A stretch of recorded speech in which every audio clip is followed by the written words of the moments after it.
Selamat sore Tribuners, Anda sedang menyaksikan live update Tribun News bersama saya Firda Nanda. Sore ini kan kami sajikan informasi terkini dan menarik untuk Anda yang dilaporkan secara langsung oleh reporter kami di lapangan. Dan inilah live update selengkapnya. Kita ke berita pertama, Saudara. Pengadilan Negeri Jakarta Utara kembali menggelar sidang lanjutan perkara dugaan tindakan pidana pelanggaran UU ITE atas terdakwa Adam Denny Geraka dan Nimade Dwita Anggari. Adapun berdasarkan keterangan kuasa hukum Adam Denny Herwanto, agenda sidang pada hari ini masih mendengarkan keterangan saksi yang akan dihadirkan oleh jaksa penuntut umum. Untuk mengetahui bagaimana hasil persidangan, saat ini kami sudah bersambung dengan jurnalis dari tribunnews.com, ada Rizky Sandi Saputra yang akan melaporkannya. Silakan, rekan Rizky. Ya, selamat sore Firda dan juga Tribuners dimanapun kalian berada. Dan bisa diberitakan bahwa pada hari ini, Senin 18 April 2022, Pengadilan Negeri Jakarta Utara atau PN Jakarta Utara kembali menggelar sidang lanjutan untuk terdakwa Adam Denny Geraka dan juga Nimade Dwita Anggari, di mana kedua terdakwa ini terlibat dalam dugaan kasus pelanggaran Undang-Undang Interaksi Transaksi dan Elektronik atau UU ITE terhadap karena diduga menyebarkan data pribadi milik wakil ketua, maksud saya anggota DPR yakni Ahmad Saroni begitu. Di mana pada sidang hari ini Firda digelar tadi sekitar pukul 3 kurang sore itu beragendakan pemeriksaan saksi dari jaksa penuntut umum. Setidaknya ada dua saksi yang dihadirkan oleh jaksa penuntut umum, yakni salah satunya merupakan staf dari Ahmad Syaroni yang merupakan korban dari perkara ini. Tadi staf dari Syaroni yakni Haifah Hanifah itu menyatakan kalau dirinya melihat langsung postingan dari Adam Denny yang merupakan menjadi bukti dari perkara yang disidangkan pada hari ini. Sebagai informasi Firda dan juga Tribuners, hingga berita ini, maksud saya hingga laporan ini ditayangkan, proses persidangan masih berlangsung dengan agenda yang sama yakni pemeriksaan saksi, dan nantinya rencananya jaksa penuntut umum akan juga menghadirkan ahli begitu terkait dengan laporan yang dilayangkan oleh Ahmad Syaroni kepada Adam Denny dan juga Nimade. Adapun sidang untuk pemeriksaan ahli, setidaknya ada 9 orang ahli tadi dijelaskan oleh jaksa akan digelar mulai pada Senin pekan depan begitu, dengan 2 orang ahli terlebih dahulu, baru nantinya secara bergantian akan diperiksa keseluruhannya begitu. Baik, terima kasih rekan jurnalis dari tribunnews.com, Rizky, atas laporan Anda. Selamat bertugas kembali. Tribuners, akan kami tampilkan wawancara dari Adam Denny yang tadi sudah dihimpun oleh rekan kami dari tribunnews.com, dan berikut liputannya untuk Anda. Dam, gimana Dam buat sidang hari ini Dam? Sidang hari ini inilah apa namanya, semoga yang terbaik tetap. Terbaik ya tetap ya. Kalau saya nggak ditahan, kayaknya mau nyusul umroh. Amin. Sidang kemarin kan sempat ada kayak kata kepleset kali ya. Iya. Dia bilang katanya postingan saya mengancam. Emangnya saya jaring untuk mengancam? Enggak kan? Gitu kan. Jadi secara nggak langsung caption saya yang saya bilang OTW ke KPK, bagi dia merasa terancam. Berarti ya saya simpulkan ada dugaan yang kita mau bongkar. Berarti ya dia secara nggak langsung mengakui. Oke? Bang. Thank you Dam. Kita beralih ke Maluku, Saudara. Hari Raya Paskah atau peringatan kebangkitan Yesus Kristus jatuh pada Minggu 17 April. Seluruh umat Kristiani sama-sama merayakan rangkaian Kamis Putih, Jumat Agung, Sabtu Suci hingga Minggu Paskah pun telah dilakukan. Dan tak terkecuali bagi warga masyarakat Desa Waru, Waipia, Maluku Tengah. Hal itu diketahui dari video yang dikirim oleh seorang warga Desa Waru, Melva Talaksoru, pada Minggu 17 April. Untuk mengetahui bagaimana informasi lebih lengkapnya, saat ini kami sudah tersambung dengan jurnalis dari Tribun Ambon, ada Dedi Aziz yang akan melaporkannya. Silakan rekan Dedi. Baik, terima kasih Firda dan Tribuners. Memang dapat kami laporkan beberapa kemarin hari Minggu adalah puncak dari peringatan Hari Raya Paskah, di mana yang kita tahu bersama bahwa Hari Raya Paskah dimulai dengan Kamis Putih, Jumat Agung, Sabtu Suci hingga Minggu Paskah. Nah, Untuk di Maluku sendiri ada beberapa kota atau beberapa kabupaten yang perayaan Paskah terasa begitu kental. Salah satunya di Kota Ambon, ada juga di Maluku Barat Daya, Maluku Tenggara, hingga di Maluku Tengah, yaitu kawasan Waisia, Desa Waru. Nah, Desa Waru ini sendiri berada di ujung dari Kabupaten Maluku Tengah, di mana di Desa Waru sendiri listrik pun masih jarang begitu, namun mereka masih tetap bisa melaksanakan rangkaian ibadah Paskah mulai dari Kamis Putih, Jumat Agung, Sabtu Suci hingga Minggu Paskah. Nah, perayaan dimulai atau puncak perayaannya dimulai ketika hari Sabtu malam. Ketika hari Sabtu malam, di mana para warga berkumpul untuk sama-sama menyanyikan lagu-lagu pujian-pujian rohani di sepanjang jalanan desa. Desa Waru ini memiliki luas panjang sekitar 6 sampai 7 kilometer. Nah, mereka berjalan dengan membawa obor masing-masing dari masing-masing sektor GPM atau Gereja Protestan Maluku, Jemaat Rehoboth begitu. Mereka berjalan dari sektor Talaksoru hingga sektor Risley begitu, Tribuners. Kemudian juga mereka juga tidak lupa ada prosesi jalan salib, di mana prosesi jalan salib ini sebagai peringatan bagaimana Yesus Kristus disalibkan dalam rangkaian Paskah kali ini. Begitu, rekan Firda. Baik, terima kasih rekan Dedi Aziz dari Tribun Ambon atas laporan Anda. Selamat bertugas kembali. Kita beralih ke informasi selanjutnya, Saudara. Polda Jawa Barat bersama jajaran Polres Bogor melakukan pengecekan kesiapan pos pengamanan Bogor Sukabumi jelang arus mudik Lebaran 2022. Kapolda Jawa Barat Irjen Paul Suntana yang turun langsung untuk mengecek kesiapan itu menjelaskan, keseluruhan pos pengamanan saat ini sudah dalam kondisi siap. Dilihat dari personil yang akan melakukan pengamanan, bahkan pelayanan terhadap masyarakat yang akan pulang kampung tersebut. Untuk mengetahui informasi lebih lengkapnya akan disampaikan oleh rekan jurnalis kami dari Tribun Bogor, ada Rahmat Hidayat yang akan melaporkannya. Silakan rekan Rahmat. Ya, baik rekan Firda dan rekan-rekan Tribuners lainnya dapat kami sampaikan bahwasanya jajaran Polda Jawa Barat bersama Polres Bogor lakukan pengecekan pos pengamanan yang tersebar di wilayah Bogor Raya dan Sukabumi pada hari Sabtu kemarin. Dalam pengecekannya itu pun Kapolda Jawa Barat Irjen Paul Suntana langsung turun langsung untuk mengecek kesiapan keseluruhan pos pengamanan yang tersebar di wilayah Bogor maupun Sukabumi. Hal tersebut bukan tanpa sebab. Pengecekan pos pengamanan itu didasarkan bahwasanya saat ini sebentar lagi masyarakat akan dihadapkan dengan arus mudik Lebaran 2022. Kemudian dari hasil pantauannya itu, Kapolda Jawa Barat Irjen Paul Suntana mengatakan bahwasanya seluruh pos pengamanan yang berada di wilayah Bogor Raya maupun Sukabumi jelang arus mudik Lebaran 2022 nanti dalam kondisi yang sudah sangat siap. Kemudian Kapolda Jawa Barat Irjen Paul Suntana mengatakan kesiapan itu dilihat dari personel yang akan melakukan pengamanan di pos-pos pengamanan yang akan nantinya dibangun oleh pihak kepolisian yang tersebar di wilayah Bogor maupun Sukabumi. Sebab menurut Irjen Paul Suntana, pos pengamanan mudik Lebaran kali ini tidak hanya melakukan pengamanan ataupun penguraian arus kemacetan saja, tetapi memberikan pelayanan kepada masyarakat yang hendak mudik Lebaran 2022 nanti dengan mengajak masyarakat untuk melakukan vaksinasi di pos pengamanan tersebut, sehingga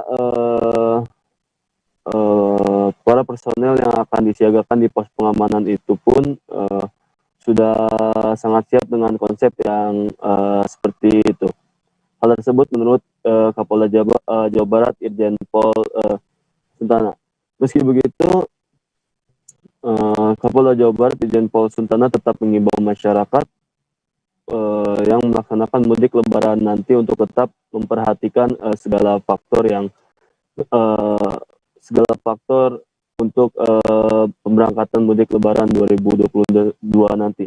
Semisal kesehatan tubuh, kemudian kesehatan kendaraan yang akan digunakan untuk mudik Lebaran nanti. Kemudian selain mengecek kesiapan pos pengamanan di wilayah Bogor, Sukabumi, nantinya Kapolda Jawa Barat pun akan maksud kami menegaskan akan menurunkan ratusan personel di pos pengamanan jalur Bogor, terkhusus di titik-titik krusial yang ada di jalur mudik yang berada di Bogor. Salah satunya yakni di wilayah Puncak, Kabupaten Bogor. Menurut Kapolda, sekira 200 personel nantinya akan melakukan pengamanan mulai dari Simpang Gadok sampai dengan perbatasan Cianjur, Kabupaten Bogor. Pun dengan menempatkan personel di tempat-tempat wisata yang berada di wilayah Kabupaten Bogor, khususnya di wilayah Puncak, Kabupaten Bogor. Bahkan hal tersebut menurut Irjen Paul Sultana sudah dilakukan MOU dengan pihak pengelola wisata oleh Polres Bogor, sehingga nantinya ketika arus mudik Lebaran nanti bisa berjalan dengan lancar sebagaimana mestinya. Begitu Firda, laporan dari kami. Baik, terima kasih rekan jurnalis dari Tribun Bogor atas laporan Anda. Selamat bertugas kembali. Kita akan kami tampilkan Tribuners wawancara dari Irjen Paul Sultana, Kapolda Jawa Barat yang tadi sudah dihimpun oleh rekan jurnalis kami. Berikut liputannya untuk Anda. Mengecek kesiapan personil, sarana, prasarana dalam rangka tugas kita ke depan memberikan pelayanan dan pengamanan kepada masyarakat yang akan pulang. Dari hasil pantauan jalur Sukabumi Bogor terlihat bahwa anggota sudah siap untuk melaksanakan pengamanan dan pelayanan untuk operasi hari mudik ini. Di Bogor sudah siapkan juga titik-titik yang ditentukan sebagai titik krusial dan terjadi kemacetan atau kendaraan mudik. Juga disiapkan dilakukan direct di beberapa titik. Setiap pospam nanti akan berdiri juga seperti yang rekan-rekan lihat sekarang. Terima kasih kepada Polres Bogor. Ini kan juga tempat vaksinasi bagi masyarakat yang belum vaksinasi atau booster untuk bisa melaksanakan kegiatan. Beberapa tempat wisata di daerah sepanjang jalur Gadok sampai Puncak itu sekitar 5 tempat wisata. Ini sudah dijadikan MOU juga dengan Kapolda dan jajarannya untuk melaksanakan pengamanan di tempat-tempat wisata biar masyarakat aman dan lancar dalam datang ke tempat wisata. Beberapa CB, beberapa kegiatan pengawalan, pengaturan dan segalanya dipastikan dibuat untuk memberikan kenyamanan kepada masyarakat dalam rangka rasa dan keselamatan masyarakat. Pesan saya kepada masyarakat yang akan melaksanakan mudik, pesan saya tolong pastikan bahwa kendaraan Anda sehat. Yang perlengkapan kendaraan sehat, mobil Anda sehat, BBM-nya sehat dan yang lain, jangan sampai tidak sehat menyebabkan mogok di tengah jalan dan menyebabkan hambatan buat pengguna jalan yang lain. Begitu juga kelengkapan seperti kontak P3D dan yang lainnya yang memang menjadi syarat di sebuah kendaraan itu harus dilengkapi sebelum berangkat berjalan. Kita beralih ke informasi selanjutnya, Saudara. Sebanyak 17 rumah rusak parah akibat angin puting beliung di Bone. Angin kencang ini menghantam rumah warga di Dusun Matirowali, Desa Patiro, Kecamatan Sibulu, Kabupaten Bone, Sulawesi Selatan. Korban saat ini masih mengungsi karena kehilangan tempat tinggal mereka pada Minggu 17 April lalu. Untuk mengetahui informasi lebih lengkapnya, saat ini kami sudah tersambung dengan jurnalis dari Tribun Timur, ada Kasdar Kasau yang akan melaporkannya. Silakan, rekan Kasdar.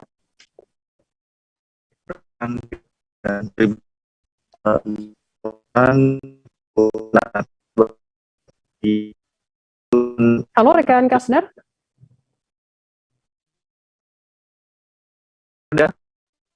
Ya, silakan dilanjutkan, rekan Kasdar. Ya, baik. Dapat saya lapor.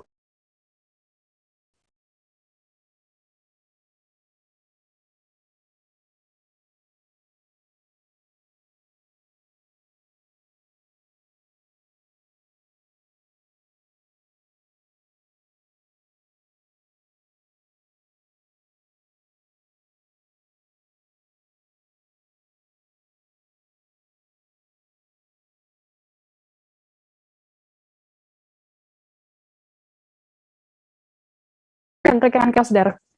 Baik rekan Firda dan Tribuners dimanapun Anda berada, bahwa di Kabupaten Bone, Sulawesi Selatan telah terjadi yang puting beliung pada dua hari yang lalu, di mana tepatnya di Dusun Matrowalie, Desa Kecamatan Sibulue, yang menghantam sebanyak 17 rumah di sana. Dan hingga saat ini rumah tersebut masih rusak berat, dan meskipun demikian para pihak pemerintah Kabupaten Bone bersama dengan pihak Kecamatan Sibulue telah memberikan bantuan berupa logistik kepada korban yang berada di Dusun Matrowalie, Kecamatan Sibulue, Kabupaten Bone, Sulawesi Selatan. Begitu rekan Firda. Ya baik, terima kasih rekan jurnalis dari Tribun Timur atas laporan Anda, dan akan kami tampilkan Tribuners wawancara dari Camat Sibulu Bone, Andi Zainal Wahyudi. Berikut liputannya untuk Anda. Terkait dengan bencana puting beliung yang untuk kedua kalinya sebenarnya. Di tahun lalu kami juga tertimpa, bahkan korbannya kurang lebih 30 rumah. Dan kali ini terjadi 2 hari yang lalu, tepatnya jam 5 waktu Indonesia Tengah, kurang lebih 17 rumah warga kami ada kerusakan bervariasi, ada yang berat, ada yang ringan, seng yang terbongkar, ada juga memang yang rata dengan Ratusan pelajar dari Sekolah Menengah Kejuruan Negeri atau SMKN 1 Kendari menggelar konvoi sahur on the road pada Minggu 17 April dini hari. Para siswa memulai konvoi dari MTQ Kota Kendari sekitar pukul 1 dini hari lebih 30 menit waktu Indonesia Tengah menuju ke Jembatan Teluk Kendari. Ratusan siswa ini melakukan konvoi menggunakan motor dan mobil. Konvoi ini juga menggunakan sebuah truk dengan bak terbuka yang membawa perlengkapan alat musik. Untuk mengetahui informasi lebih lengkapnya akan disampaikan oleh rekan jurnalis kami dari Tribun News Sultra, ada Laude Ari yang akan melaporkannya. Silakan rekan Ari. Terima kasih rekan Firda. Selamat sore Tribuners. Ini saya melaporkan pada minggu dini hari kemarin, ratusan pelajar dari siswa SMK Sekolah Menengah Kejuruan di 1 Kota Kendari melakukan konvoi sahur on the road yang dilakukan pada pukul 1 dini hari. Konvoi ini dimulai sekitar pukul lebih dari para siswa ini berkumpul di lokasi MTQ Pelataran MTQ Kota Kendari sekitar pukul 1 lebih dari 30 menit atau 30. Kemudian mereka itu berkumpul dengan membawa ratusan motor, masing-masing membawa motor, ada juga yang membawa mobil kendaraan atau kendaraan roda 4 dan sebuah mobil truk terbuka yang diisi untuk tempat alat musik untuk dalam melaksanakan konvoi sahur on the road ini. Kemudian mereka menuju ke melewati jalan di Jalan Medio Sutoyo di Kelurahan Manunggal dan dengan tujuan menuju Jembatan Teluk Kota Kendari. Pada saat mereka melakukan konvoi ini, ada beberapa dari para siswa ini menggeber-geber kendaraan mereka sehingga membuat suasana tengah malam saat itu bising, kemudian mengganggu aktivitas masyarakat yang tadi sedang beristirahat di malam hari. Kemudian pada sekitar pukul 2:30 menit, para konvoi dari ratusan mahasiswa ini tiba di Jembatan Teluk Kendari, kemudian kembali lagi berputar melewati Jalan Haji Alalah dan kembali ke rumah masing-masing di jembatan ini. Sekian dari saya, laporan dari saya. Baik, terima kasih rekan Ari atas laporan Anda. Selamat bertugas kembali. Tribuners, kita akan jeda sejenak, tetaplah di live update. Oke, apa kabar Bang Arif di sini untuk strateginya? Ya, kalau saya sendiri di Jumip 37 ini yang semalam baru mulai, apa yang dirasakan Kapten Hitam? Sebenarnya aku nggak ngerasain penangkapan atau penggerbegan atau apapun itu, karena gini loh, posisinya kriteria.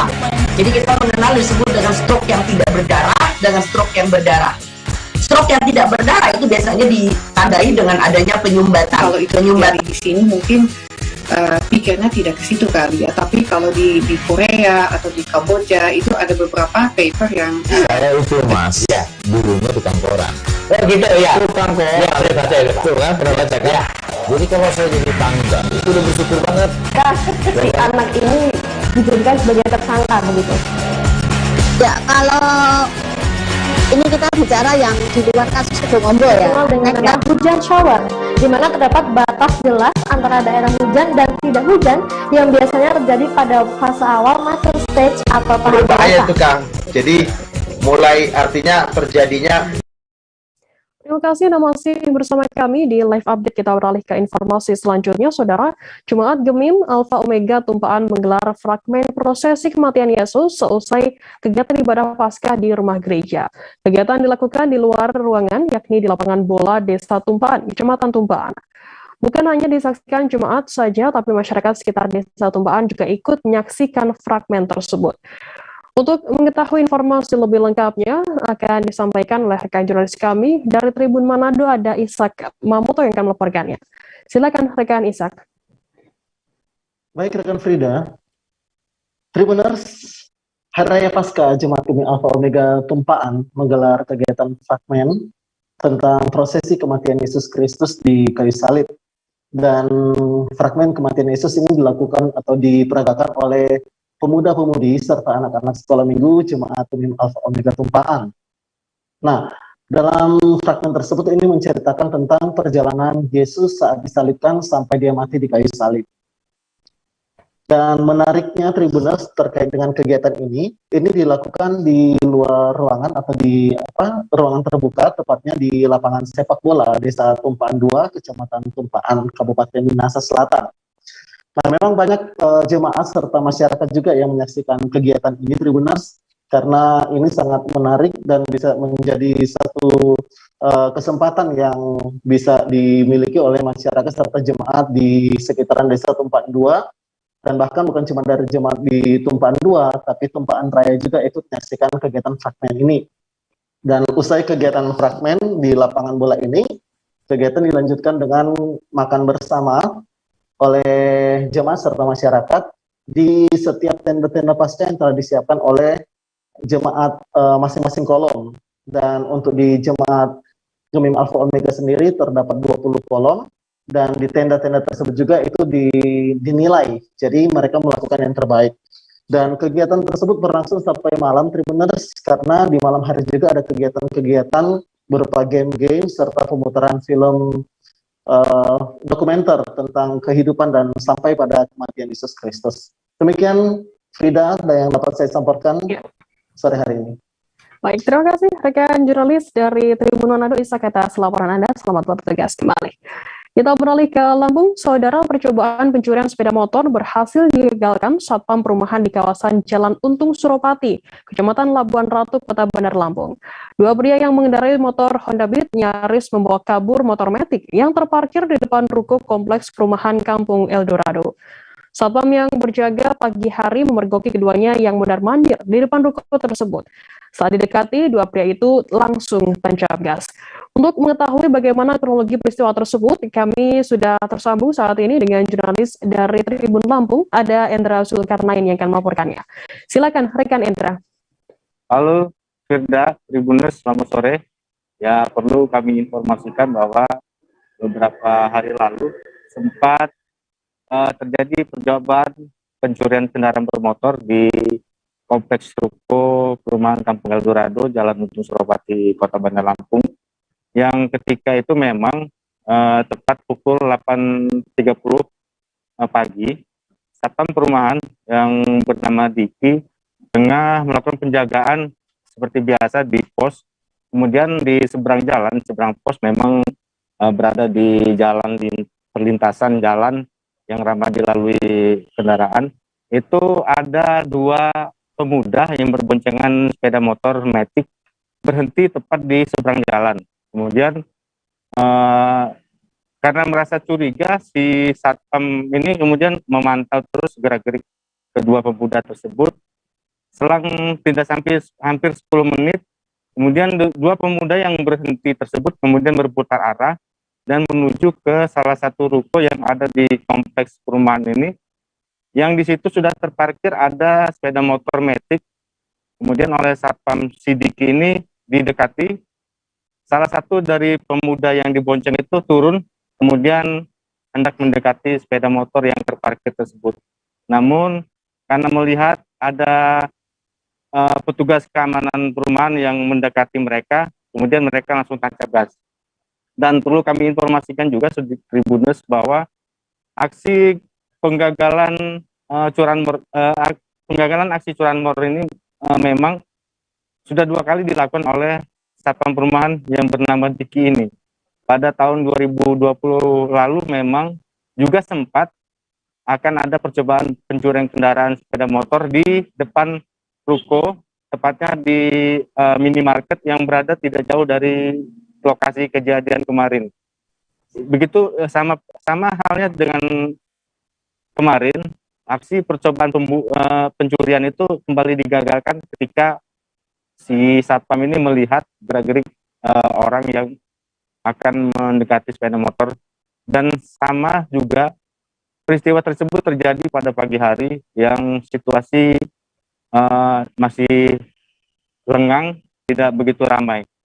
Jadi kami juga perlu juga dihimbau bahwa mendekati hari raya Idul Fitri ini memang kerap marak terjadi aksi kejahatan jalanan seperti jambret dan pencurian sepeda motor.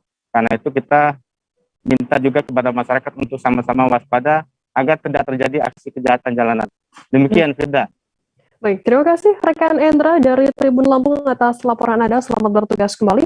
Dan Tribuners, akan kami tampilkan wawancara dari seorang satpam yang menggagalkan aksi pencurian di sana bernama Diki. Berikut liputannya untuk Anda. Pagi itu saya sedang standby di pos saat kejadian. Pelaku tersebut sedang mondar-mandir, memantau lokasi sekitar kendaraan mana yang akan dicuri. Setelah itu saya merasa curiga. Karena sangat curiga, saya dekatilah mereka. Setelah terpantau dari dekat persekitaran, dia melakukan aksinya, Mencoba mendekati sepeda motor incarannya ya. ya, mendekati sepeda motor tersebut. Tapi begitu kita keluar, ya langsung lari gitu. Ketika mereka hendak melakukannya, saya pergoki dan mereka langsung kabur. 2 orang itu ya posisi ya. Ya, posisi 2 orang. Itu bawa motor apa pelaku itu? Pelaku menggunakan motor Matic bermerek Beat. Beat ya, motor Beat ya. Ya, mereka setelah melihat sepeda motor incarannya sempat berhenti beberapa menit untuk melihat situasi, kemudian mereka mutar dan langsung mendekati motor tersebut. Karena sudah terpergok, karena sudah turun, satunya sempat turun ke ini ya, sudah mendekati motor incaran. Motornya itu sudah mendekati ini. Motor incaran. Target yang akan dicuri. Berbagai cara unik dilakukan remaja masjid dalam membangunkan warga untuk bersantap sahur. Ada yang berkeliling lorong sambil memainkan alat musik, ada juga yang bernyanyi dengan lagu yang unik. Nah, seperti yang dilakukan oleh remaja Masjid Nurul Taqwa, Desa Lampoko, Kecamatan Campalagian, Kabupaten Polewali Mandar, Sulawesi Barat. Mereka membangunkan warga untuk sahur dengan cara bernyanyi di Masjid Nurul Taqwa. Cara bernyanyi dalam membangunkan warga untuk sahur ini unik karena menggunakan bahasa Mandar. Untuk mengetahui bagaimana informasi lebih lengkapnya, saat ini kami sudah tersambung dengan jurnalis dari Tribun Sulbar, ada Kamarudin yang akan melaporkannya. Silakan, rekan Kamarudin. Iya, terima kasih rekan Firda.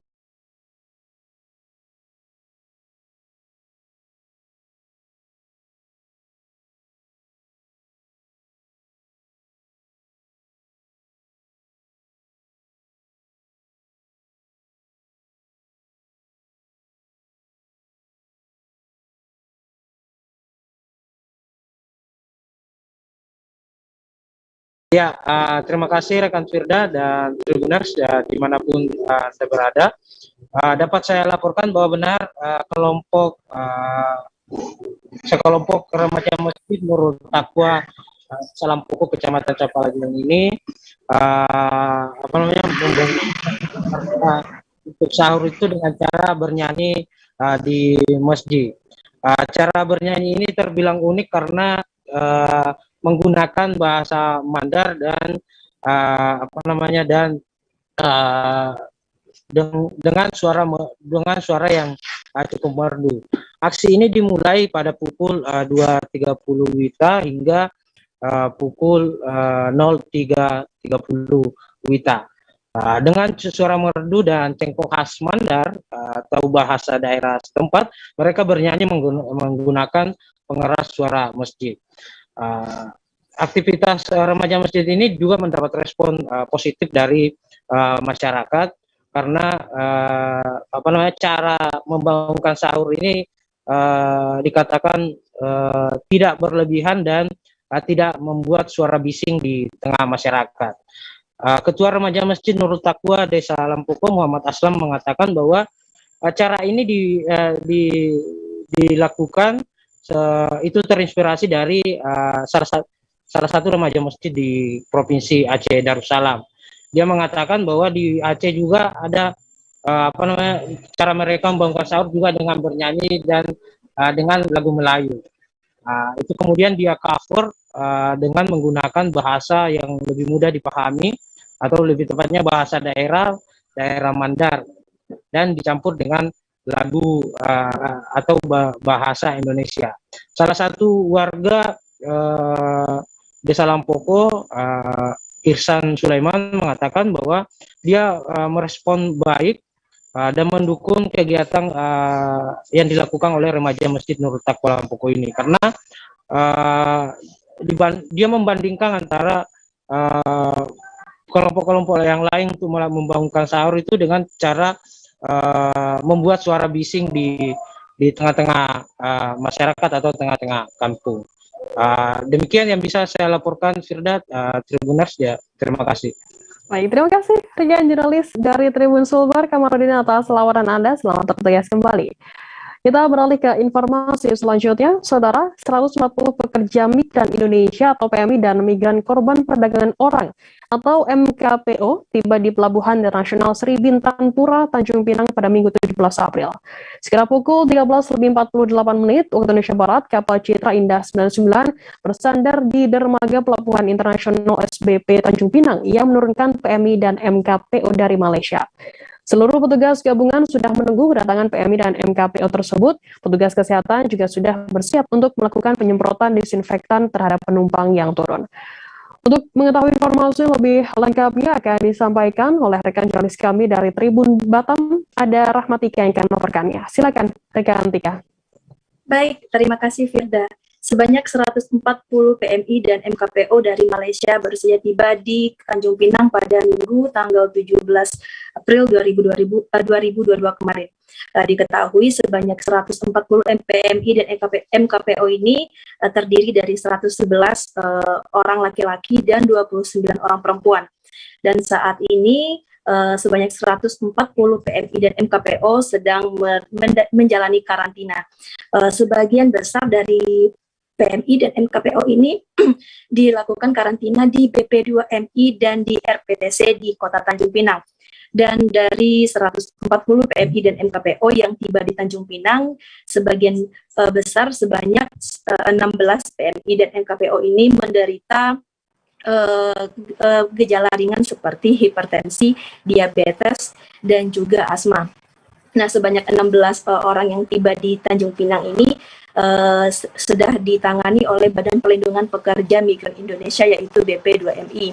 Adapun diketahui dari 140 PMI dan MKPO ini merupakan pekerja migran yang telah menjalani hukuman selama 6 bulan di Malaysia, kemudian dipulangkan ke Indonesia. Diketahui para PMI dan MKPO ini berasal dari Pulau Sumatera dan Pulau Jawa.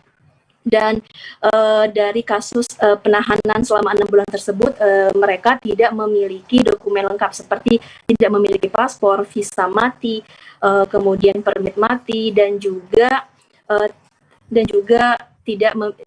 memiliki izin tinggal yang sudah mati. Dan diketahui juga 140 PMI dan MKPO ini rencananya akan dipulangkan ke daerah asal masing-masing setelah mereka melengkapi dokumen serta persyaratan seperti vaksinasi booster, dan nantinya akan diberangkatkan menggunakan kapal Pelni. Kenapa 140 yang hanya bisa dipulangkan oleh pihak Malaysia? Karena memang kapasitas kapal sendiri hanya bisa menampung sebanyak 140 PMI dan MKPO dari Malaysia ke Tanjung Pinang. Sekian yang bisa dapat saya laporkan, Firda. Ya, baik, terima kasih rekan Tika dari Tribun Batam atas laporan Anda. Selamat bertugas kembali. Tribuners, akan kami tampilkan wawancara dari pelaksana teknis Rumah Perlindungan dan Trauma Center Tanjung Pinang, Peter M. Matakena, dan juga Neni, seorang pekerja migran Indonesia dari Malaysia. Berikut liputannya untuk Anda. Nah, itu juga dibagi lagi dari 140 tadi yang ke RPTC kurang lebih ada 124.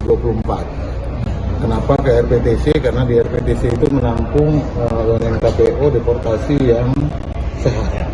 Sementara yang sakit memang sudah menjadi komitmen kami baik dengan BP2MI dan KJRI bahwa itu akan dibuat manifest atau berapa khusus mengarah kepada siapa melakukan apa. Jadi RPTC 124, BP2MI itu ada 16.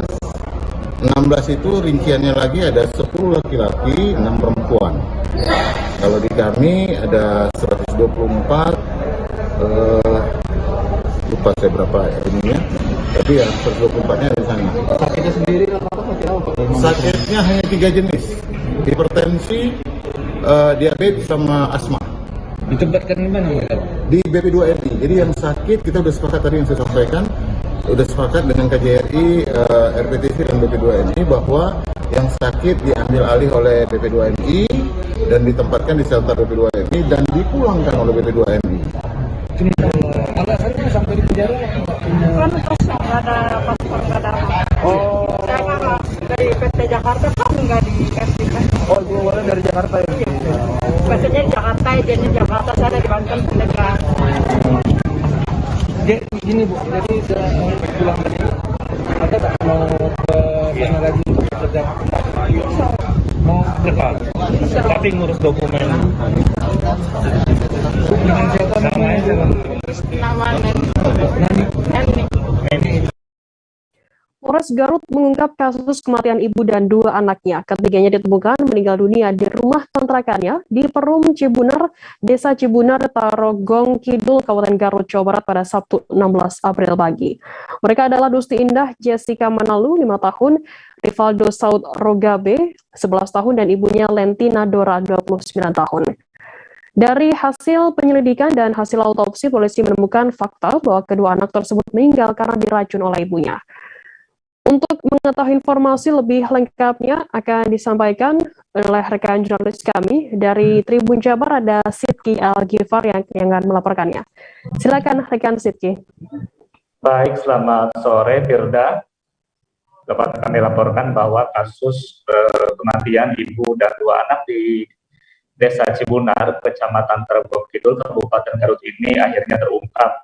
Polisi menyebutkan bahwa istri atau ibu dari 2 anak tersebut melakukan pembunuhan kepada 2 anak tersebut dengan cara meracun dengan menggunakan racun sabun pencuci piring dan dengan dicampur dengan jus naga begitu. Kemudian setelah kedua anaknya meninggal, sang ibu yang diketahui bernama Lentina Dora Putasoet ini mengakhiri hidupnya dengan cara gantung diri di kamar belakang di rumahnya. Ini memang motifnya diketahui ada unsur orang ketiga di dalam rumah tangga mereka, sehingga memang pada saat kejadian suami dari ketiga korban ini tidak berada di rumah dan sedang berada di luar kota. Kemudian Lentina ini, istrinya ini, pernah mengirimkan SMS atau WhatsApp ke suami dengan mengatakan bahwa agar suaminya bisa hidup berbahagia dengan wanita simpanan begitu. Dan itu SMS itu, WhatsApp itu dikirimkan pada Jumat malam. Kemudian sang istri juga sempat menelepon ke suaminya tapi tidak kunjung diangkat. Ketika suaminya kembali ke Garut dan luar kota, kembali ke Garut pada Sabtu pagi tanggal 16 April 2022, suaminya terkejut melihat istri dan kedua anaknya sudah dalam keadaan tidak bernyawa di kamar belakang. Kemudian sang suami melaporkan ke RT dan dipanggillah polisi dan dilakukan olah TKP begitu. Memang ini sempat menggegerkan warga Garut kasus ini karena ini ditenggarai oleh adanya orang ketiga dalam kasus tersebut sehingga memang banyak diperbincangkan khususnya di Kabupaten Garut ini. Untuk update saat ini adalah tim penyidik dari Polres Garut sudah melakukan pemakaman, forensik sudah dilakukan dan betul kedua anaknya meninggal karena diracun, kemudian ibunya meninggal karena gantung diri begitu. Tapi namun demikian Polres Garut saat ini akan melakukan langkah-langkah penyelidikan lebih lanjut terkait kasus yang menewaskan ibu dan dua anak ini. Untuk sementara memang dari hasil forensik itu sendiri, ibu membunuh anaknya karena ada sidik jari dalam gelas jus racun itu dan kemudian ada bukti-bukti lain yang mengarah kepada pembunuhan dan bunuh diri. Begitu Firda dan rekan Tribunnews. Ya, baik, terima kasih rekan Sidki dari Tribun Jabar atas laporan Anda. Selamat bertugas kembali. Kita beralih ke Kaltara. Saudara, keluarga besar pesantren Al-Khairat Kabupaten Tanah Tidung membagi-bagikan takjil di Tideng Pale pada Sabtu 16 April. Pengurus pesantren Al-Khairat Tanah Tidung, Harmoko, mengatakan bagi-bagi takjil ini dimulai pukul 4 sore. Sebanyak 600 paket takjil yang dibagikan keluarga besar pesantren Al-Khairat Kabupaten Tanah Tidung di Jalan Jenderal Sudirman.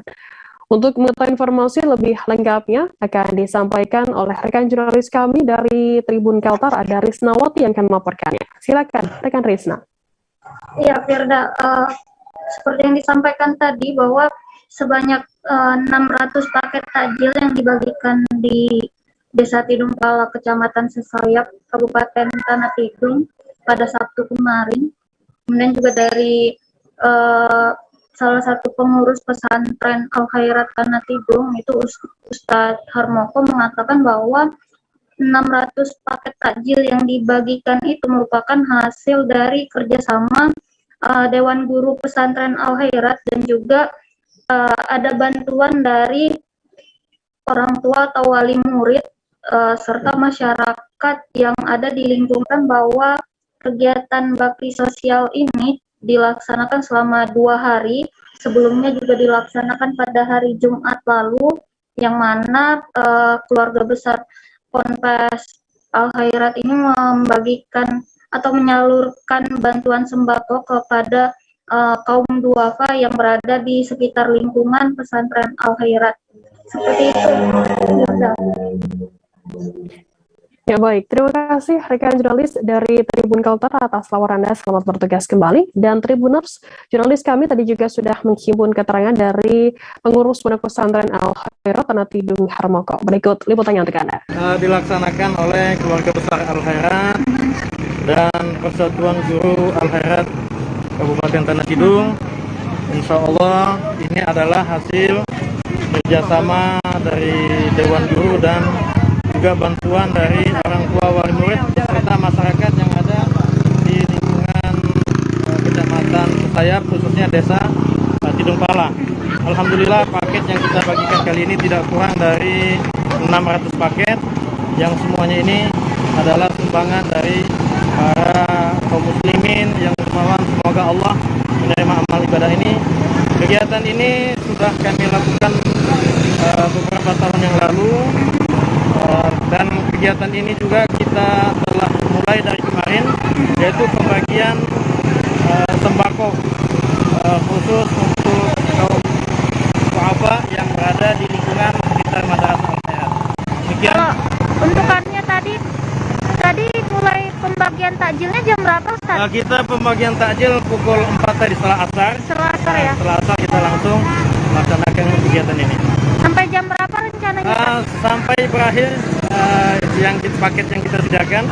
Dan insya Allah setelah ini kita mengadakan kegiatan buka bersama khusus guru-guru Al-Khairat mulai dari TK, tingkat MI, SMP dan SMA Al-Khairat. Kalau untuk pembagian takjilnya sendiri untuk hari ini aja atau besok berlanjut lagi? Enggak, khusus takjil mungkin hari ini saja. Cuma kemarin kita sudah melakukan pembagian sembako. Jadi 2 hari, mulai Jumat kemarin itu sembako, dan hari ini untuk takjil. Bus Trans Banjar Bakula jurusan Bati-Bati dari Terminal Gambut Barakat atau TGB kilometer 17 Gambut Kabupaten Banjar mulai beroperasi pada 16 April 2022 lalu. Koridor terakhir ini disambut antusias oleh masyarakat Kalimantan Selatan. Sejak pagi calon penumpang bus jurusan Bati-Bati sudah menunggu keberangkatan bus di Terminal Gambut Barakat. Untuk mengetahui informasi lebih lengkapnya akan disampaikan oleh rekan jurnalis kami dari Banjarmasin Pos, ada Milna Sari yang akan melaporkannya. Silakan rekan Milna. Ya, terima kasih rekan Firda. Tribuners, mulai 16 April kemarin, bus Trans Banjar Bakula koridor 4 jurusan Bati-Bati dari Terminal Gambut Barakat atau TGB di kilometer 17 Jalan Ahmad Yani, Kecamatan Gambut, Kabupaten Banjar telah beroperasi. Bus ini sendiri merupakan koridor terakhir yang merupakan bagian dari program By the Service Teman Bus dari Kementerian Perhubungan.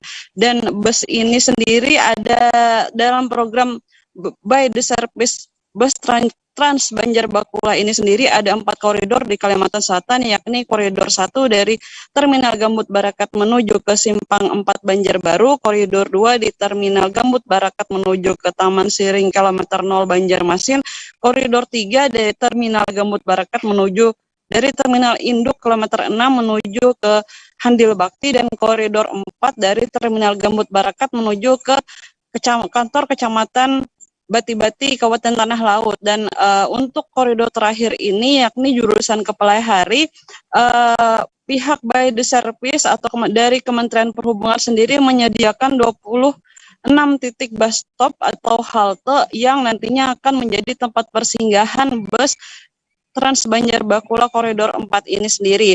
Dan dari Kementerian Perhubungan sendiri sudah menyediakan 19 bus tipe sedang yang akan beroperasi dan melayani masyarakat di rute dari Terminal Gambut Barakat menuju ke kantor Kecamatan Bati-Bati. Sementara 2 bus menjadi bus cadangan.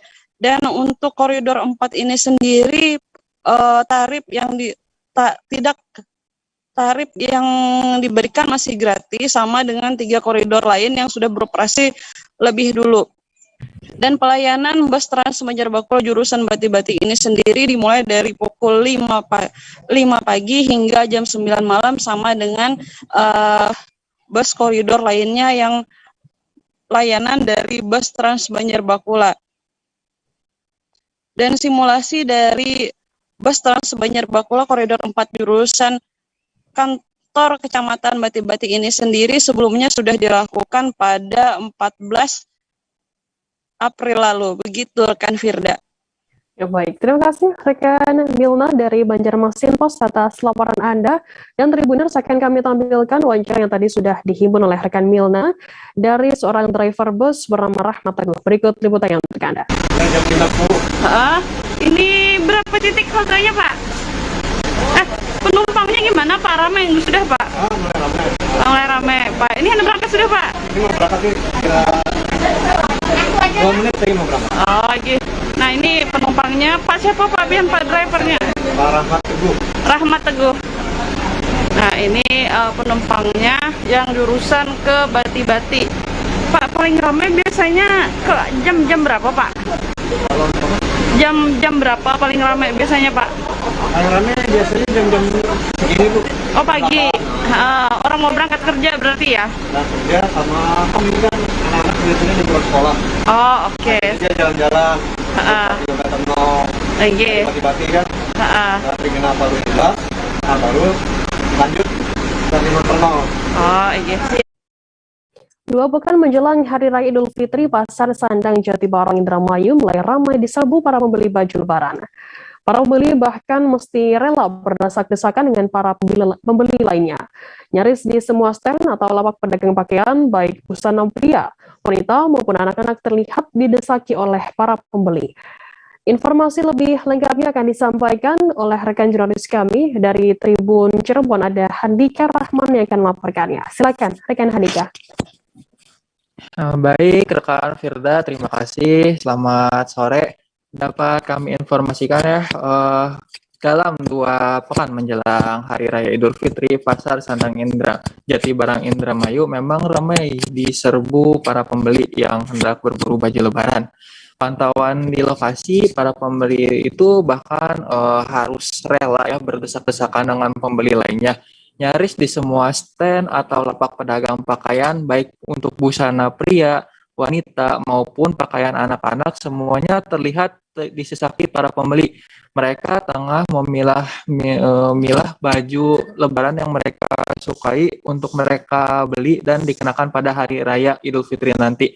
Menurut keterangan salah seorang pembeli yang Tribun Cirebon.com temui, jadi pembeli itu mengaku sedang mengantar istrinya yang sedang berbelanja baju Lebaran di Pasar Sandang Jati Barang Indramayu. Ia sengaja memilih baju Lebaran sedari sekarang, meski Lebaran baru akan berlangsung pada 2 pekan nanti ya, tapi dia sudah memilih baju Lebaran dari sekarang agar pilihan model baju Lebaran yang ia inginkan tidak sampai kehabisan. Pembeli lainnya mengaku datang ke Pasar Sandang Jati Barang ini karena di pasar tersebut ada berbagai macam model atau style baju Lebaran yang bisa dipilih oleh para pembeli. Selain terdapat banyak pilihan, harga pakaian di sana juga diketahui murah-murah ya, dan kualitasnya tidak kalah bagus dibanding dengan pakaian yang ada di seperti mall-mall dan lain sebagainya. Setiap tahunnya pun memang di Pasar Sandang Jati Barang Indramayu ini menjadi pusat pembelanjaan baju Lebaran yang ada di Kabupaten Indramayu. Ada banyak masyarakat termasuk warga dari luar Kabupaten Indramayu sengaja datang ke Pasar Sandang Jati Barang ini untuk berbelanja baju Lebaran. Begitu rekan Firda, laporan langsung dari Indramayu, Jawa Barat. Baik, terima kasih rekan Handika atas laporannya. Selamat bertugas kembali. Tribuners, kita beralih ke informasi selanjutnya, Saudara. Pangdam 5 Brawijaya Majen TNI Nur Cahyanto menyambut kedatangan 374 prajurit Yonif Mekanis 521 DY dalam Satgas Pengamanan Daerah Rawan di Papua Dermaga Ujung, Makoarmada 2 Surabaya. Ia menyampaikan selamat datang kepada seluruh prajurit dan berterima kasih sekaligus memberikan penghargaan setinggi-tingginya atas tugas yang sudah dilaksanakan dengan baik. Informasi lebih lengkapnya akan disampaikan oleh rekan jurnalis kami dari surya.co.id, ada Febrianto Ramadan yang akan melaporkannya. Silakan rekan Febri.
Ya, silakan rekan Febri.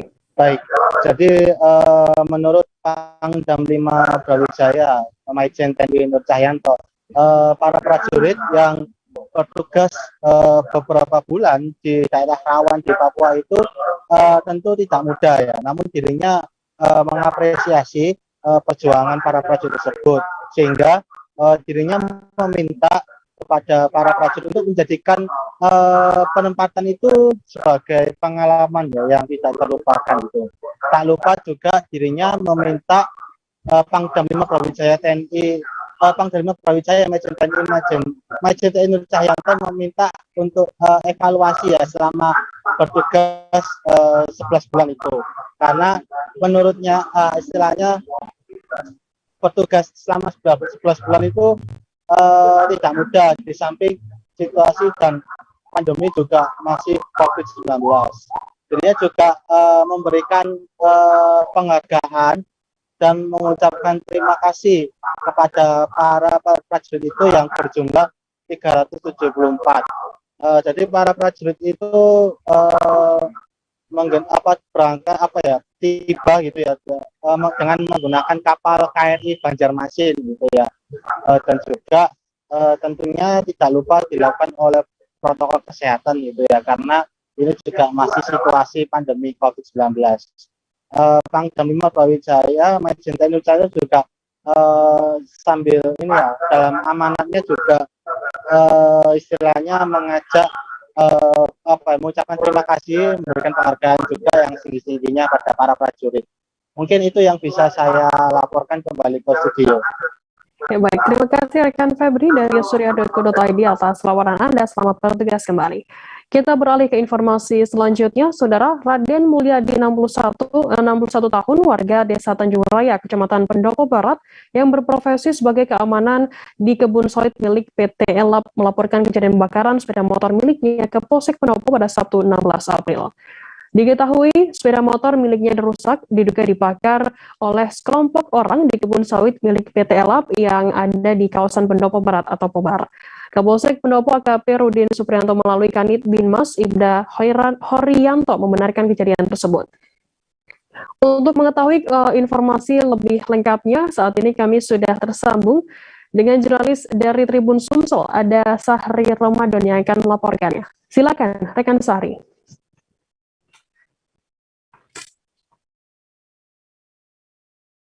Baiklah, pemirsa Tribun News dimanapun berada. Saat kami konfirmasi kejadian tersebut langsung ke kantor Polsek Pendopo, Kapolsek Pendopo, AKP Rudin Suprianto melalui Kanit Binmas Ibda Horianto membenarkan jika memang ada kejadian pembakaran salah satu unit sepeda motor milik keamanan di PT Sawit Elap. Akan tetapi dia menjelaskan saat tiba di lokasi yang sekelompok orang yang diduga melakukan pembakaran tersebut sudah tidak ada, yang dimana di sana hanya ditemui sepeda motor tersebut. Untuk selanjutnya hingga saat ini Aibda Horianto menyampaikan belum diketahui apa yang menyebabkan sepeda motor ini dibakar yang diduga oleh sekelompok orang. Akan tetapi pihaknya akan terus melakukan penyelidikan. Begitu kabar terbaru yang kami terima pun hingga saat ini belum diketahui apa penyebabnya. Mungkin itu ini yang bisa kami sampaikan dari Empat Lawang. Kami kembalikan ke studio. Ya, baik, terima kasih rekan jurnalis dari Tribun Sumsel Sehari atas laporan Anda. Selamat bertugas kembali. Dan Tribuners, akan kami tampilkan wawancara dari Kanit Binmas Polsek Pendopo Aibda Horianto. Berikut liputannya untuk Anda. Semalam memang benar, karena ada laporan dari masyarakat bahwa memang ada pengrusakan motor di salah satu divisi di Kebun Elap di Kecamatan Pendopo Barat. Dia motor yang dilakukan dibakar oleh sekelompok massa. Itu saat kepolisian sampai ke lokasi, bagaimana keadaannya itu? Waktu pas kami datang ke TKP, untuk massa sudah meninggalkan tempat ini. Cuman tinggal tersisa satu unit motor yang sudah dalam keadaan terbakar. Ini motor siapa yang dibakar, Pak? Nah, untuk ini menurut informasi itu motor salah satu dari security gitu. Untuk security-nya sendiri ada di lokasi atau sudah tidak di lokasi? Nah, waktu pas itu sudah tidak ada di lokasi. Sudah. Nah, terus permasalahan kok sampai terjadinya pembakaran ini yang masih kami selidiki lah. Anggota di lapangan juga masih untuk mengumpulkan informasi, mengumpul ini. Yang jelas kabar-kabar yang sudah mulai beredar sebelum terjadinya pergerakan massa ini, ada pencuri sawit itu yang ditangkap oleh penjaga PPL dan sebagainya. Sudah itu dipintai duit 11 juta. Kita beralih ke informasi selanjutnya, Saudara. Ketua Umum Pradi Oto Hasibuan mengklarifikasi atas pernyataan Hotman Paris Hutapea di media sosial terhadapnya terkait polemik advokat pamer harta dan kemewahan. Oto mengatakan dirinya merasa dituduh Hotman telah mengatakan advokat yang memamerkan harta dan kemewahan di media sosial melanggar kode etik.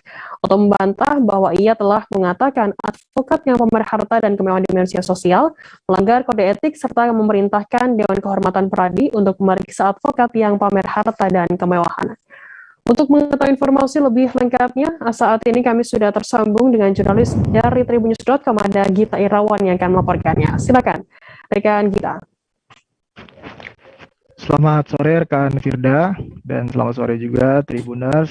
Bersama saya Gita Irawan.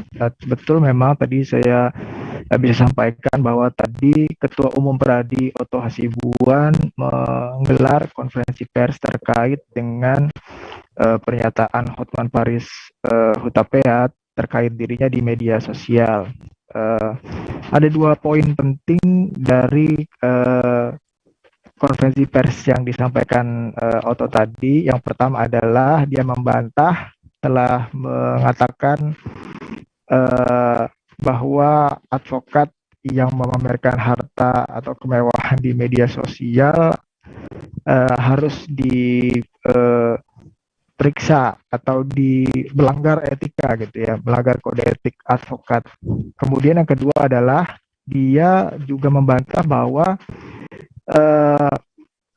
advokat yang atau dia membantah telah memerintahkan Dewan Kehormatan atau Dewan Etik dari Pradi untuk memeriksa advokat yang memamerkan harta atau kemewahan di media sosial. Terkait dengan status dari Hotman Paris Hutapea sendiri, sebelumnya Hotman telah menyampaikan surat pengunduran diri dari Pradi. Oto mengatakan Pradi belum mencoret nama dari Hotman Paris dari keanggotaan Pradi. Hal tersebut karena Pradi sampai saat ini masih membahas terkait dengan konsekuensi Pradi sendiri dari undang-undang. Artinya apakah ada konsekuensi dari undang-undang terhadap jika nantinya Pradi mengiyakan atau membolehkan Hotman Paris mengundurkan diri, karena di dalam undang-undang advokat tidak dikenal adanya mekanisme atau tata cara mengundurkan diri sebagai keanggotaan dari organisasi advokat tertentu. Namun kata Oto, yang ada adalah tata cara mengundurkan diri sebagai advokat. Kemudian Oto juga menyampaikan bahwa terkait dengan hubungannya dengan Hotman Paris ya tidak ada bermasalah. Artinya jika memang tidak menutup kemungkinan untuk silaturahmi tetap jalan terus. Namun demikian ia tidak bisa memaksa Hotman Paris untuk bertahan atau tetap berada di Pradi karena kehendak dari Hotman tersebut sendiri. Demikian yang bisa saya sampaikan. Baik, terima kasih rekan kita dari Tribunnews.com atas laporan Anda. Selamat bertugas kembali. Dan Tribuners, jurnalis kami tadi juga sudah menghimpun keterangan dari Ketua Umum Pradi Profesor Dr. Oto Hasibuan. Berikut liputannya untuk Anda. Yang kita lakukan hari ini. Hari ini kami melakukan press ini sudah juga teman-teman mengetahui, teman-teman juga banyak yang minta wawancara saya juga, dan kebetulan ada waktu hari ini. Kita tahu kita wawancara konferensi ini adalah sehubungan dengan adanya berita-berita di mass media dan juga mengenai beberapa komentar-komentar dari rekan kami Hotman Paris Hutapea di media massa maupun di Instagram yang menyampaikan beberapa hal tentang persoalan kode etik yang dipersoalkan di media massa yang sudah kita lihat bersama. Terus terang, mulai hari Jumat yang lalu, kejadiannya kan hari Jumat ya, itu banyak teman-teman yang mengontak saya juga. Mohon maaf kalau saya tidak bisa menjawabnya, karena memang saya sengaja karena itu Jumat Agung terus pasca, jadi kita tidak berkomentar pada waktu itu. Saya tidak mau mengganggu keheningan pada waktu itu, sehingga hari inilah kita bisa bertemu pada hari ini ya. Nah, sesuai dengan undangan yang kami kirimkan, bahwa kami ingin menyampaikan beberapa hal sehubungan dengan adanya pernyataan dari Korban Paris Hutapea di Instagramnya yang menyebutkan, menuduh saya sebagai Ketua Umum Pradi ya, dia menuduh saya seakan-akan saya menyatakan di media massa advokat yang memamerkan harta dan kemewahan itu seakan-akan melanggar kode etik. Puncak arus mudik di Terminal Bandar Raya Payung-Sukaki, Kota Pekanbaru diprediksi terjadi H-4 Idul Fitri 1443 Hijriah. Ada kemungkinan puncak arus mudik berlangsung selama 3 hari mulai 28 April 2022. Koordinator Satuan Pelayanan Terminal Tipe A Bandar Raya Payung-Sukaki, Henry Tambunan, mengatakan penjualan tiket ke sejumlah rute di Sumatera rata-rata hampir penuh. Sedangkan untuk penjualan tiket untuk sejumlah rute di Pulau Jawa juga demikian. Untuk mengetahui informasi lebih lengkapnya, saat ini kami sudah tersambung dengan jurnalis dari Tribun Pekanbaru, ada Fernando Sikumbang yang akan melaporkannya. Silakan, rekan Fernando. Terima kasih, Firda. Selamat sore Tribunas semua. Oke, pada saat ini Firda, dari hasil informasi yang dihimpun di lapangan, bahwa memang untuk di Kota Pekanbaru, tepatnya di Terminal Bus Bandaraya Payung-Sukaki di Kota Pekanbaru, saat ini aktivitas arus mudik sudah terlihat, dan hal ini terlihat dari penjualan tiket yang sudah nyaris hampir habis atau kebanyakan sudah terjual untuk rute-rute, baik untuk rute sejumlah daerah di Sumatera, terutama di sekitar Sumatera Utara, dan begitu juga dengan tiket-tiket untuk keberangkatan ke sejumlah daerah atau rute di Pulau Jawa. Dan kondisi ini terlihat dari informasi yang diperoleh oleh dari para agen penjualan tiket dari sejumlah PO atau armada bus yang beroperasi di sekitar Terminal Bus Bandaraya Payung-Sukaki, bahwa memang untuk masyarakat yang hendak mudik pada tahun ini sudah membeli tiket yang untuk keberangkatan H-4 hingga H-2 menjelang H-3 menjelang perayaan Idul Fitri 1443 Hijriah di Kota Pekanbaru ini, Firda. Dan untuk rute-rute sendiri memang masih mayoritas rute-rute ke Jawa, sejumlah daerah di Jawa, dan ada juga untuk bus untuk rute di sejumlah daerah di Sumatera Utara, Firda. Dan memang untuk saat ini dari hasil pantauan tim di lapangan, tim dari pengelola Bandaraya Payung-Sukaki di Kota Pekanbaru, bahwa saat ini memang untuk jumlah penumpang masih belum terlalu banyak untuk saat ini, atau 2 pekan menjelang hari Idul Fitri, kondisinya masih menurun, Firda, dibandingkan sebelum bulan Ramadan. Kondisi jumlah penumpang saat ini dari data pihak pengelola terminal tipe A tersebut, untuk di terminal tersebut jumlah penumpang setiap harinya hanya berkisar 2.000 lebih penumpang. Sedangkan pada saat biasanya atau sebelum bulan Ramadan ini jumlah penumpang bisa mencapai 3.000 orang setiap harinya. Itu adalah penumpang yang berangkat maupun para penumpang yang hendak yang datang ke terminal bus tersebut, Firda. Kondisi ini masih belum dipastikan penyebabnya, namun untuk dari informasi pihak pengelola maupun juga pihak PO atau agen penjualan tiket di terminal bus tersebut,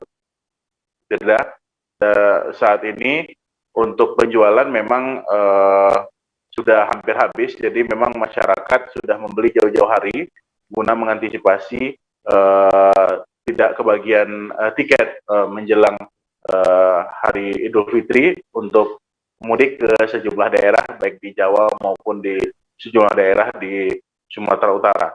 Dan juga pemerintah daerah Kota Pekanbaru khususnya sudah juga melakukan imbauan kepada para pemudik, apalagi sudah ada terbit kebijakan terkait para pelaku perjalanan untuk wilayah domestik. Satu syarat diantaranya adalah bagi para pemudik harus bagi yang hendak bepergian di keluar kota untuk daerah domestik harus lengkap vaksin pertama dan vaksin kedua, kemudian juga vaksin ketiga. Jadi mereka harus memiliki vaksin booster. Bila tidak memiliki vaksin booster, maka mereka harus menunjukkan hasil swab PCR maupun swab antigen. Bagi mereka yang sudah mendapat, para pemudik yang sudah melakukan vaksin booster atau vaksin dosis ketiga, mereka tidak diwajibkan lagi untuk memperlihatkan hasil swab PCR maupun swab antigen, dan itu berlaku untuk di Bandara Sultan Syarif Qasim II. Sedangkan untuk di terminal bus sendiri masih menanti arahan dari Kementerian Perhubungan, khususnya dari arahan dari Dirjen Hubungan Darat, Firda.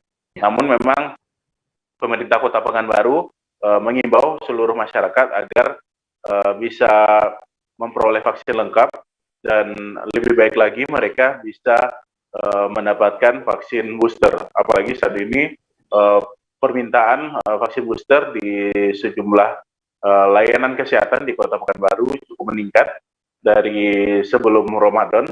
Saat ini untuk capaian vaksin booster di Kota Pekanbaru sudah hampir 24%, Firda. Begitu Firda laporan dari Kota Pekanbaru.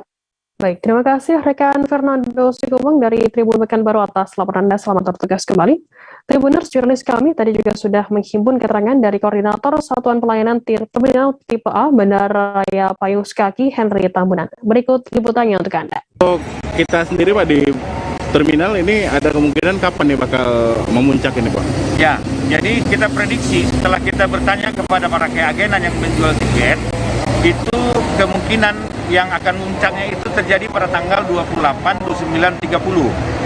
Dan karena rata-rata untuk penjualan tiket baik ke Sumatera Utara, Jambi, Palembang di sekitar Sumatera, itu rata-rata sudah hampir penuh. Nah, yang ke Pulau Jawa itu seperti busan.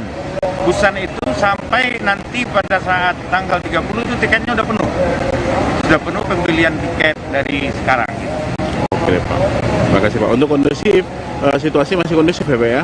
Situasi di terminal kita tetap kondusif, tetap kita jaga, kita kerjasama dengan keluarga besar terminal untuk menjaga bagaimana terminal ini tetap aman, nyaman, terhindar dari calo dan tidak ada tindakan kriminal lainnya yang dapat merugikan para masyarakat pengguna jasa terminal. Sepasang kekasih melangsungkan pernikahan di lobi depan Polresta Denpasar. Keduanya menandatangani surat pernikahan dan berpamitan selesai pernikahan yang berlangsung pada Senin 18 April pagi ini. Diketahui terdakwa pria yang menjalani pernikahan bernama Iwayan Bawa Kartika bersama pasangannya Niketut Purnami. Iwayan Bawa Kartika terdakwa kasus narkoba kini telah menjalani hukuman kejaksaan dengan hikmat menjalani prosesi pernikahan yang dihadiri pihak kedua keluarga. Untuk mengetahui informasi lebih lengkapnya, saat ini kami sudah tersambung dengan jurnalis dari Tribun Bali, ada Firizky Irwan yang akan melaporkannya. Silakan rekan Firizky. Baik, terima kasih Firda. Selamat sore semuanya. Ini terkait benar pada Senin 18 April 2022 ini dilangsungkan prosesi pernikahan yang merupakan salah satu terdakwa dari kasus narkoba yang sempat diamankan oleh Satres Narkoba Polresta Denpasar, di mana terdakwa sendiri bernama Iwayan Bawa Kartika yang berasal dari daerah Gianyar. Dia sebelumnya sempat diamankan selama lebih dari 1 bulan di Polresta Denpasar sebelum dilimpahkan ke Kejaksaan Negeri Denpasar, bahwa saat sebelum pelimpahan, sudah pelimpahan dan akan dipindah ke lapas Kerobokan nantinya. Ini pihak keluarga dari Iwayan Bawa Kartika bersama pasangannya Niketut Purnami meminta izin Polresta Denpasar untuk melangsungkan pernikahan di lobi depan Polresta Denpasar, di mana pada prosesi pernikahan hari ini terbilang hikmat dan ini penuh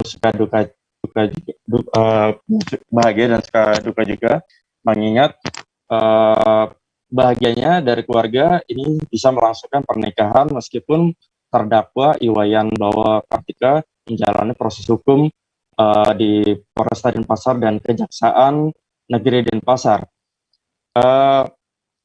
Pelaku yang berasal dari Banjar Sading, Desa Bakbakan, Kabupaten Gianyar ini melangsungkan pernikahan dari mulai sekitar pukul 10:30 sampai jam 11:30 pagi tadi, di mana kehadiran pernikahan tersebut dihadiri langsung oleh Kabak SDM Polresta Denpasar dan pihak Polresta Denpasar. Dan untuk tadi sempat Tribun Bali mewawancarai Kapolresta Denpasar AKBP Bambang Yugo Pamungkas, di mana memang ini merupakan hak bagi terdakwa yang sebelumnya menjalani proses hukum di Polresta Denpasar, dan ketika ia meminta untuk melaksanakan pernikahan di Polresta Denpasar, Polresta Denpasar menyetujui dan memberikan fasilitas bagi mereka yang terutama Iwayan Bawa Kartika yang pada hari ini melaksanakan pawiwahan atau pernikahan di lobi Polresta Denpasar. Dan untuk pernikahan sendiri hanya dihadiri oleh kedua belah pihak dari pasangan tersebut, di mana dan ada juga perwakilan dari desa terdakwa di Gianyar, yakni kalian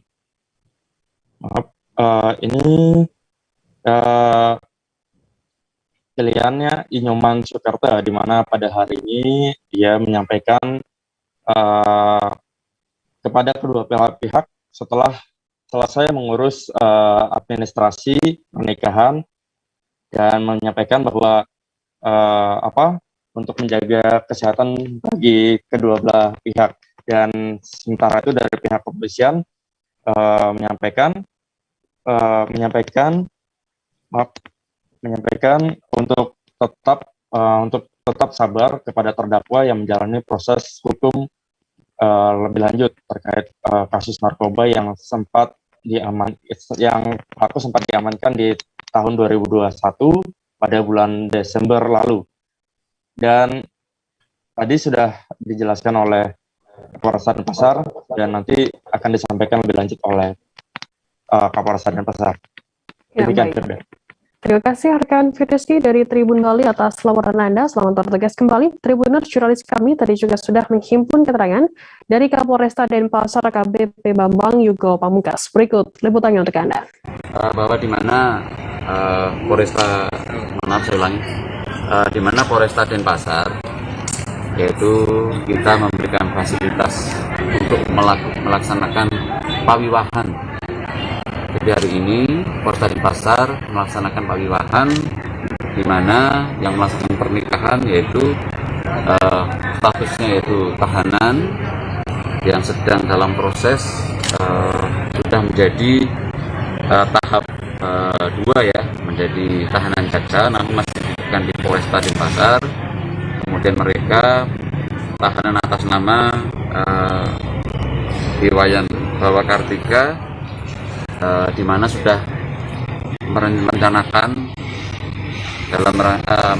untuk melakukan pernikahan di antara mereka berdua bersama dengan Niketut Purnami.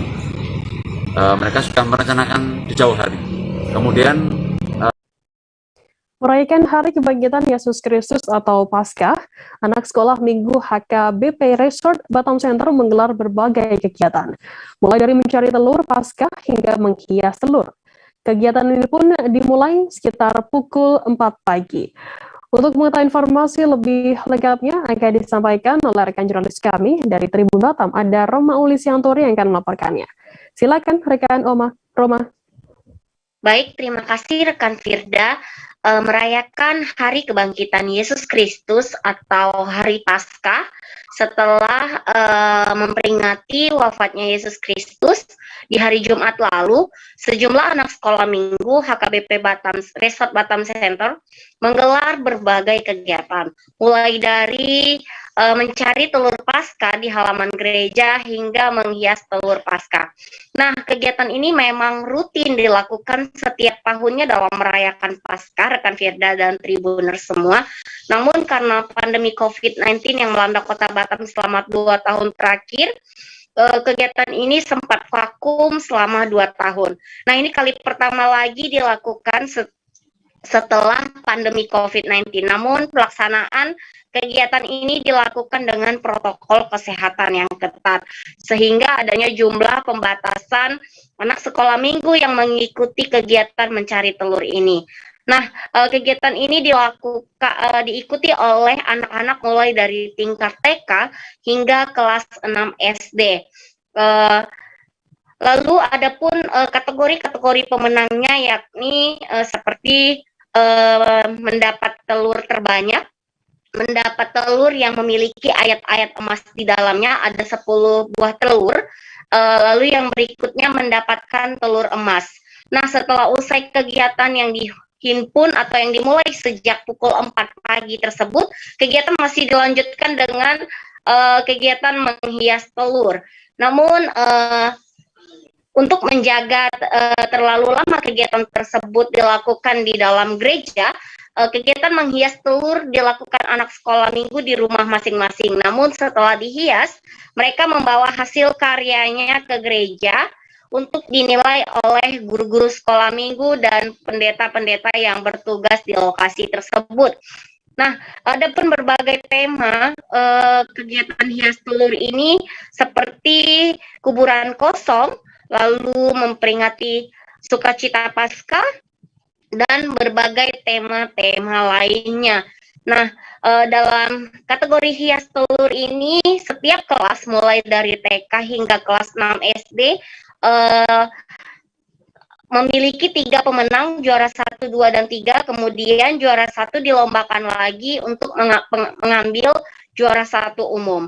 Nah, tema telur Paskah yang mengambil tema kuburan kosong menjadi peringkat juara 1 umum.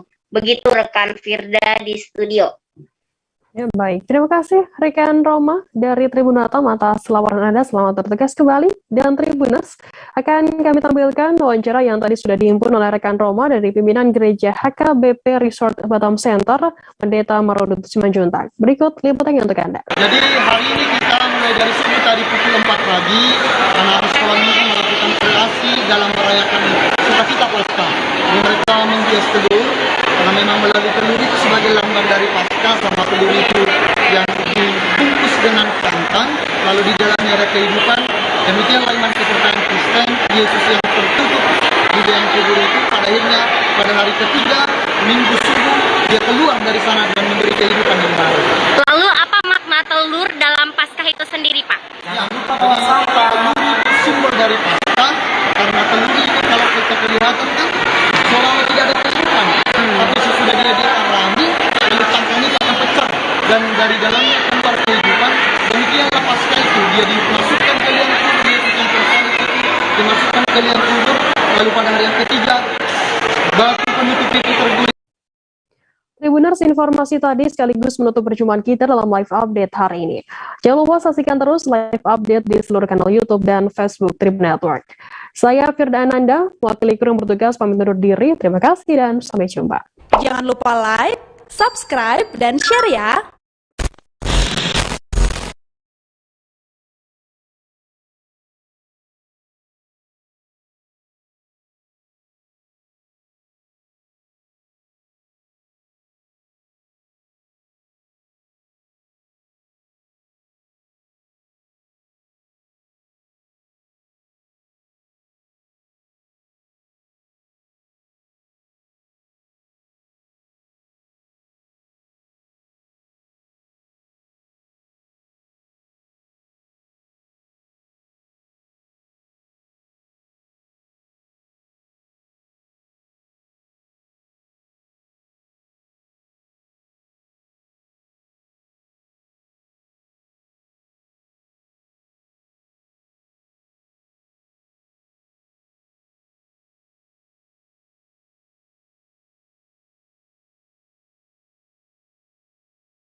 Assalamualaikum warahmatullahi wabarakatuh. Salam sejahtera, Om Swastiastu, Namo Buddhaya, salam kebajikan.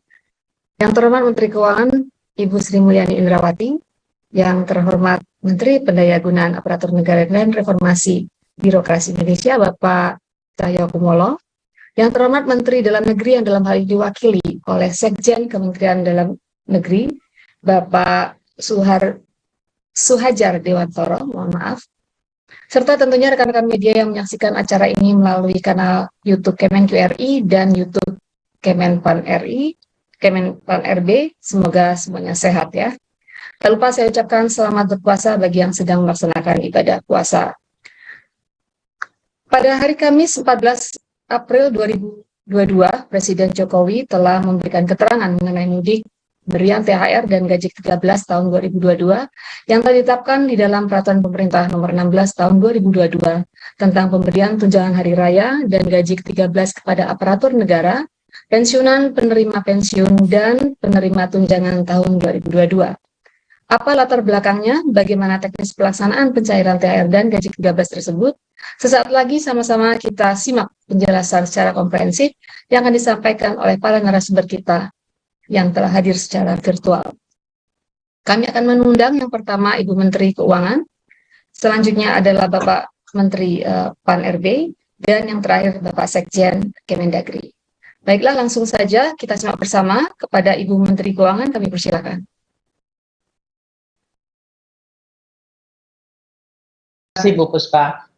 Bismillahirrahmanirrahim. Assalamualaikum warahmatullahi wabarakatuh.